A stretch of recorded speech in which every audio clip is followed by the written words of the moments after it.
104 বছৰ বয়সীয়া এগৰাকী আইতা।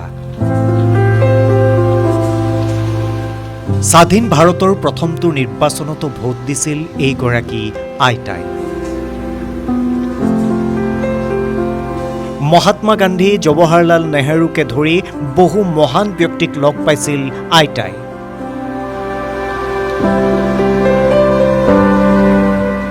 জীৱনৰ বিয়লি বেলাত এতিয়া আইতাৰ কৰুণ গাথা। থাকিবলৈ এটি ঘৰ নাই আইতাৰ। ৰ'দে বৰষুণে আইতাৰ দুৰ্বিষহ জীৱন। বয়সে হাৰ নমনা আইতাগৰাকীক লাগে এটি চৰকাৰী আৱাস। আইতাক স্পৰ্শ কৰা নাই চৰকাৰী আঁচনিয়ে। কিন্তু এতিয়া এটা চৰকাৰী আৱাসৰ বাবে বাটকুৰি বাই থাকিবলগীয়া হৈছে আইতাজনীয়ে। এতিয়া আইতাৰ শেষ ভৰসা হিমন্ত বিশ্ব শৰ্মা। এগৰাকী 104 বছৰ বয়সীয়া আইতাৰ জীৱনৰ কৰুণ গাথা।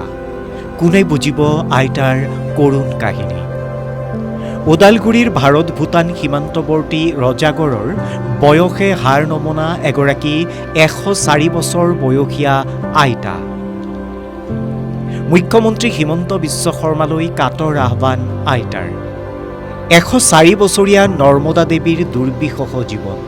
জীৱনৰ অন্তিম কালত পকী ঘৰ বিচাৰি মুখ্যমন্ত্ৰীক কাতৰ আহ্বান। জীৱনৰ অন্তিম বেলাত আইতাক লাগে এটা চৰকাৰী আৱাস।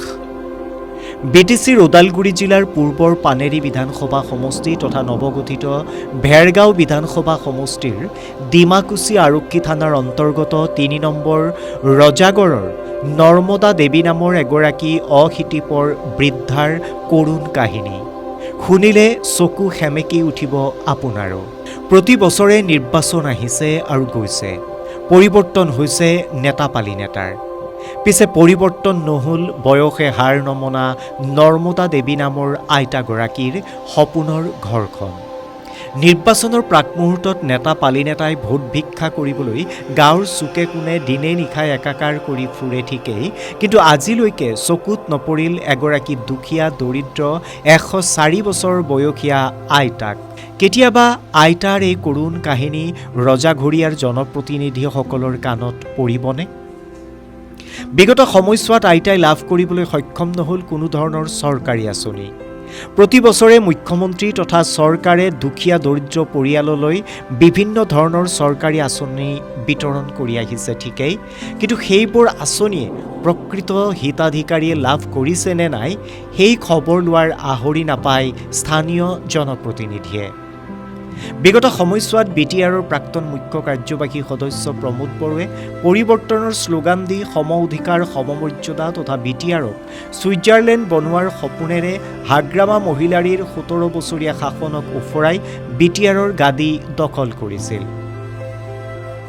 প্ৰমোদ বড়োৱে BTRৰ উন্নয়নৰ ফাণ্ডৰ উপৰিও নিজৰ ব্যক্তিগত ধনেৰে ডিমাকুচি অঞ্চলত বহু কেইগৰাকী দুখীয়া দৰিদ্ৰ পৰিয়ালক চৰকাৰী ঘৰ নিৰ্মাণ কৰি দিছিল ঠিকেই, কিন্তু সেই সময়ছোৱাত তেখেতক অৱগত কৰোৱাৰ উপৰিও বিভিন্ন সংবাদ মাধ্যম বাতৰি কাকতত আইতাৰ বাতৰি ব্যাপকভাৱে প্ৰচাৰ হোৱাৰ পিছতো কিন্তু কোনোদিনে আইতাৰ কাষ চপাটো দূৰৰে কথা এটা চৰকাৰী আঁচনি দিবলৈ সক্ষম নহ'ল। আইতাই এতিয়াও স্বতঃস্ফূৰ্তভাৱে সুঁৱৰি দিয়ে ব্ৰিটিছৰ দিনৰ ঘটনাৰাজি। ভাৰত স্বাধীন হোৱাৰ পূৰ্বে বিবাহপাশত আবদ্ধ হৈ স্বাধীন ভাৰতৰ প্ৰথমটো সাধাৰণ নিৰ্বাচনৰ ভোটাৰ আছিল আইতাগৰাকী। আনকি আইতাই মহাত্মা গান্ধী, জৱাহৰলাল নেহৰুকে ধৰি কেইবাগৰাকীও মহান ব্যক্তিক সাক্ষাৎ কৰি আহিছে। এতিয়াও আইতাই সুন্দৰভাৱে সুস্থ শৰীৰে কথা বতৰা পাতি জীয়াই থাকিব বিচাৰে। এইগৰাকী আইতাই আজিলৈকে লাভ নকৰিলে কোনো ধৰণৰ চৰকাৰী সুবিধা।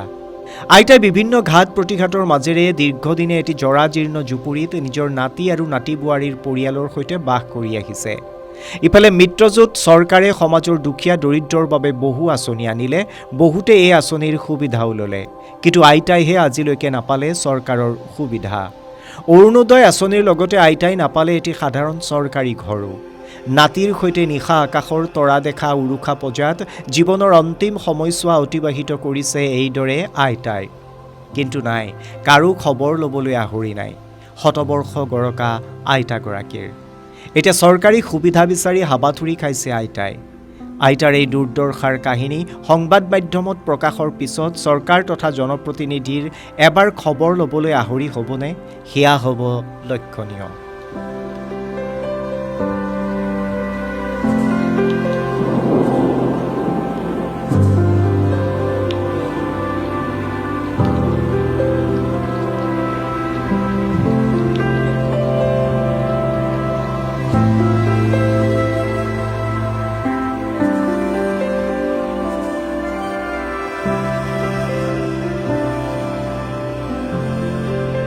পোনপ্ৰথমে সংবাদ মাধ্যমৰ জৰিয়তে আজিৰ আইতাগৰাকীৰ কৰুণ গাথা প্ৰচাৰ কৰিব অহাৰ কাৰণে আপোনালোক আটাইকেইজন সাংবাদিক বন্ধুকে আমি ধন্যবাদ জ্ঞাপন কৰিছোঁ। এই আইতাগৰাকীৰ নাম নৰ্মদা দেৱী। খুব 104 বছৰ গৰকিছে আইতাগৰাকী, আৰু এতিয়া জীৱনৰ অন্তিম কালছোৱা এই উৰুষা পূজাত তেওঁ এনেদৰে অতিবাহিত কৰি থাকিবলগীয়া হৈছে। আইতাগৰাকীৰ সপোন এটা আছিল যে তেওঁ এখন চৰকাৰী ঘৰত তেওঁ জীৱনৰ শেষ কালছোৱা তেওঁ যাতে অতিবাহিত কৰে, তাৰ এটা তেওঁৰ সপোন আছিল, আৰু সেই সপোনটো সাকাৰ ৰূপ দিয়াত কিন্তু বৰ্তমানৰ চৰকাৰখন কিন্তু ব্যৰ্থ হোৱা বুলি ক'ব লাগিব। কাৰণ ইয়াৰ পূৰ্বতেও আমি যিহেতু চৰকাৰক দাবী জনাইছিলোঁ যে আমি যিখিনি সহায় কৰিব পাৰোঁ আইতাগৰাকীক, যিখিনি আমি কৰিব পাৰোঁ আনুষংগিক সেইখিনি আমি কৰিছিলোঁ, কিন্তু তাৰ বাহিৰেও আইতাগৰাকীৰ যিখিনি সপোন যে এখন চৰকাৰী ঘৰ, আৰু সেই চৰকাৰী ঘৰৰ বাস্তৱসন্মত ৰূপত প্ৰতিষ্ঠা কৰিবৰ কাৰণে কিন্তু বৰ্তমান চৰকাৰখন সেইখিনি কাম কৰিব পৰা নাই। আৰু যিসমূহ চৰকাৰে বিভিন্ন ধৰণৰ হিতাধিকাৰী আঁচনিসমূহ বৰ্তমান পৰ্যায়ত তেওঁলোকে প্ৰস্তুত কৰি থাকে, আৰু সেই হিতাধিকাৰী আঁচনিসমূহত কিন্তু এই আবাল বৃদ্ধ বনিতা যি বৃদ্ধ লোক, এই প্ৰকৃত বৃদ্ধ লোকসমূহ কিন্তু এই আঁচনিৰ আওতাত আনিব লাগে, আৰু আইতাক অতি সোনকালে এটি চৰকাৰী আৱাসগৃহৰ লগতে চৰকাৰী পেঞ্চনৰ যাতে যোগান ধৰে চৰকাৰখনে আমি আহ্বান জনাইছোঁ। কাৰণ এতিয়াৰ এইখিনি সময়ত 104 বছৰ গৰকা আইতা কিন্তু অসম মুলুকত কিন্তু পোৱা খুব কঠিন, কাৰণ আমাৰ প্ৰজন্মটোৱে খুব নেদেখোৱেই 104 বছৰ গৰকা। গতিকে এই ধৰণৰ আইতা আমি দেখিবলৈ পোৱাটো আমাৰ এটা সৌভাগ্যৰ আমি কাৰণ বুলি ক'ব লাগিব। আৰু আইতাগৰাকীক চৰকাৰে এটা ভাল ব্যৱস্থাৰ আওতাত আনি আইতাগৰাকীৰ জীৱনৰ শেষৰ কালছোৱা যাতে ভালদৰে উপভোগ কৰিব পাৰে, তাৰ বাবে এটা সুন্দৰ ব্যৱস্থা কৰিবৰ কাৰণে আমি স্থানীয় যুৱক হিচাপে আমি চৰকাৰক আহ্বান জনাইছোঁ। টংলাৰ পৰা ভাস্কৰ জ্যোতি শইকীয়াৰ বিশেষ প্ৰতিবেদন, নিউজ ডেস্ক ৰিপৰ্ট।